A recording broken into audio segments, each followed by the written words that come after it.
You don't always get an opportunity when a family says no to kind of follow along all the consequences. But I might share a positive story, one that was a real eye-opener for me. We were dealing with a family that was functioning well and successful. I'm going to give as limited detail as possible because I really, we want to make sure it's an anonymous story. But they were struggling. It was a blended family. I'm a second time around. I've got a stepdaughter and three kids of my own. And so when you're dealing with those kinds of family issues, particularly where there's significant wealth, you've got to think about how things are going to play out, the legacy.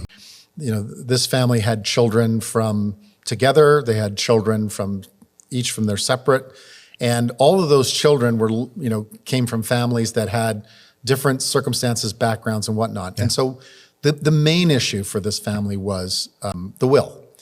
And they weren't arguing about it. They weren't fighting about it. They were struggling with it. And the patriarch was telling a story of how for 10 years he'd walked around with a draft copy of the will in his briefcase. This was sort of the precursor to the conversation of what we were there to help them with.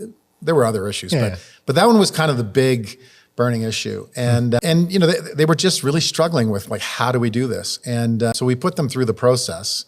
And within weeks of completing the legacy planning process that my external partner and I conduct with families, we had very effectively passed off the work, the tactical work to write the will to another FEA advisor, a lawyer here in town, nice. Where we had laid out all the principles of, the values of the family and kind of the vision for how they wanted to see things play out. We laid that in front of the lawyer. The lawyer was happy to receive that referral, and within a very short period of time, the will was done. And for that element alone, the process, for what it cost in terms of time and energy and emotion and all that sort of stuff, paid for itself multiple times over.